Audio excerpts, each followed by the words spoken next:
Alright, so to start off, I want to give a quick disclaimer. I want to say that no matter what side of this debate that you're on, if you have an opinion in general going into this video, I'd appreciate it if you stuck it out to the end, whether you're kind of pro VR grind or against it. If you don't really care, I guess it doesn't matter that much, but if you have a strong opinion, please stay to the end, because honestly, I think there's an important message to come away from this. So anyways, the topic of VR grinding is possibly the most useless debate I think I've seen in years. Probably maybe the most useless one I've seen in like all my years in the community. And to start, if you aren't in the know, what's VR grinding? Well, in Worldwide you have a versus rating called VR. It goes back to Mario Kart Wii. Many casual Mario Kart players mistakenly believe that VR is a measurement of skill, so it's I guess a hot topic in perhaps your Mario Kart Facebook groups, like how much you have or something. But really, everyone who is educated on the topic knows it's more so just a measurement of how much you play Worldwide. And there's a point in time when the VR system actually was debatably skill-based, because most people were hitting a ceiling. It was the first big update on Mario Kart 8 for the Wii U, but it was kind of like an ELO and or MMR system, but too many people complained, so it got switched back to a system where it's mainly just about grinding again, like in MK7. And most people want to feel progress, so I guess I understand. I was kind of bummed out, but that's how it is. But as a result, many years later, there are people who Worldwide repeatedly to get the maximum amount, but it doesn't really stop there. Players are either resetting data or buying new consoles in order to continue to maximize the total amount of VR gained. I think many people have over 2 million, despite the fact that, or a very small amount, but there's still people who I believe have gained over 2 million VR, despite it capping at 100,000 or about that amount. So these VR grinders are hitting new heights every day, it seems, and it always sparks some positive and negative reception on Twitter, but I'll comment on this part a little bit later.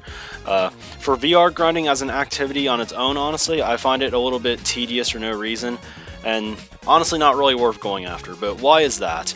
And I'm going to start saying is grinding in general. I believe that grinding in general is honestly a little useless. In some cases, perhaps you want to grind for an RPG so you can get up to a certain level and face a boss, in which case maybe it isn't useless because it leads to more fun later, but overall it's like a negative on a playthrough normally when you have to do any sort of grinding, I guess. Really just in any scenario IRL, if you just like have to do work that's just repeatedly doing the same thing, it's a little stale, I guess. It doesn't really help you develop skills, I suppose. Nearly anybody could technically VR grind. The accomplishments are, in my opinion, not really impressive. It's more of just a milestone. Reaching a milestone is cool and everything, but really it is something that anyone could do, I suppose. It's like those messages you get in Smash Brothers when you played the game a little too much in reality, especially back in Melee, where you could play a million matches and get a message. And while TT and organized competitions on the same game can be something that other people like people can definitely no life these things, and I guess you can claim it to be useless, but to sit and say that these activities are mindless is incorrect in my opinion. There's a certain challenge to become the best you can possibly be at something. Like the community leaderboards I mentioned in the last video, I suppose you can have a world record and VRs maxed out or community points scored, but it's really just a matter of how much you want to play. If that wasn't clear, I mean like the MK7 communities and stuff where you just play as much as possible. But being the best in the world at a track isn't something that really just anybody can do, and just playing the game more than anyone else won't make you the best in the world. So development of skills, in my opinion, is generally engaging, I believe, and never something to be poked fun at. I think it's just something that is actually very warranting of praise, perhaps. Hard work getting rewarded. That's what the point is, I suppose. And I guess you could say that hard work is rewarded in VR grinding, but I'm not necessarily it's hard work, but just work, I suppose. But anyway, even if you're just being let's take the scenario where you don't really plan on going outside to begin with, like in that Melee message earlier. I still think that it's a waste of time, personally, to VR grind. There are so many single-player games or experiences that a player may miss out on because like if you're a VR grinder, a lot of the times it's your top priority. You're losing ground on other players if you're not worldwiding. And there's so many good games on even just like the Switch alone. There's so many other great titles you can get into. A lot of different things I played in this last year or so that's like definitely like made my experience as a gamer much better. That's why I get excited for E3 and stuff, just in case there's like new single player games I want to play. I'm still holding out like for the 16th year in a row on a new Paper Mario game. You never know, but you can always get past if you aren't technically grinding VR, so you're losing pace if you aren't on the grind, and I think that's a little, I guess, that's part of the reason why I don't like the grind too much. But here's my philosophy on free time.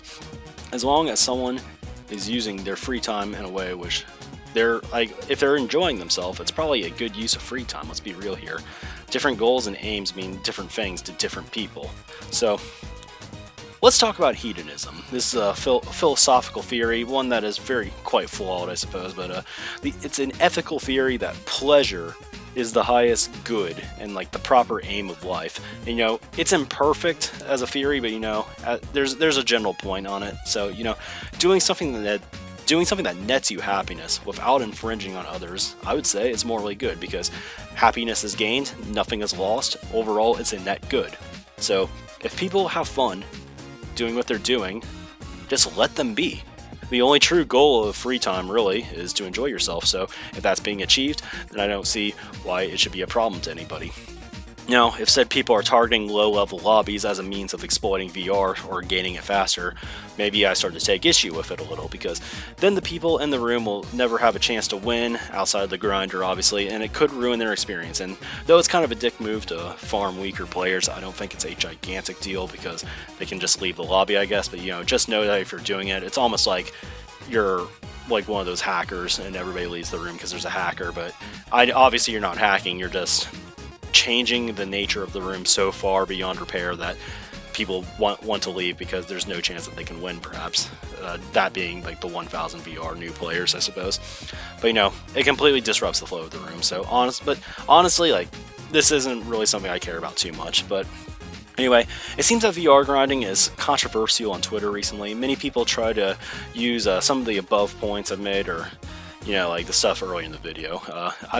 And they use like these points as a way to attack these people. And I'm not a fan of VR grinding personally. It's something I would never do, but I really can't believe that I have to say this, but let's be real here. You are quite literally being a gigantic asshole if you're going out of your way to bully, pester, meme on, or shit talk anyone who's doing what they want to do for fun if they are not harming anybody else in the process. This is really disappointing for me to have to say, honestly, because most people who do these criticisms are competitive 8D players like myself, and honestly, I think this is a really bad look. I never really cared for this topic a lot to begin with, but I saw some Twitter shit earlier this week, and was honestly disappointed to see so many people going out of their way just to harass people for VR grinding, or even liking posts that are doing so. And I agree that it's not really a productive activity what they're doing, but like I've mentioned, if an activity is fun for a person, and they're spending their free time gleefully gaining VR and it's not affecting your life or anything, why do you feel the need to go out of your way to shame them on doing something they like to do? So I'm going to make the bold prediction here, that many people who are competitive AD players, a lot of them who are looking down on this activity, probably in their ordinary lives, are not exactly sharing the news of being a competitive 8 Deluxe player to many people in their life, because gaming has a pretty negative stigma, and I guess the world of all the normal people. And it sucks, I guess. I wish it was more accessible and more mainstream. I guess we're getting there, but you enjoy playing competitive MK as a point, so you keep playing it. And if this sounds like you, then you of all people should understand how unfair it is to judge someone for continuing an activity that is meaningful to them. And it'd be even hypocritical, in my opinion, to act this way if above circumstances are true. So, as a competitive 8D player, I want to challenge people to be better than this. The community can always ease up on toxicity, but the first step to solving a problem is recognizing that one exists, and I feel like people are starting to recognize, or not recognizing this at all. And ask yourself, what do you really gain for trying to call out how other people use their free time? Like I've mentioned, if they're truly having fun, then that's all that matters, and that's case closed. Don't need to go to Twitter, don't need to complain about like how they're spending their time, just let them be. It doesn't matter. It really doesn't matter if they're having fun, just let them do it. So I don't know if I'll change anyone's approach on this, but in case anyone needed to hear this from me, here it is. Don't bully people. It's dumb no matter the circumstance. I encourage you to really think about what's being accomplished by participating in the extra drama to begin with, and I would argue that this kind of drama is a larger waste of time than VR grinding itself is, because it's not productive, and on top of it, nobody is really gaining anything out of it. Nobody's getting a sense of satisfaction here, unless you really gain that much pleasure from stroking your Twitter ego, and if that's you, you probably have some other problems that you need to work on first. To end, I think that Pure makes a good point here. I personally wouldn't say playing the game is useless, but the message here is still good. Be good to others. You'll probably be happier at the end of the day by doing this anyway. And that's all for today. Expect a more lighthearted topic video tomorrow. So see you later, and thanks for watching.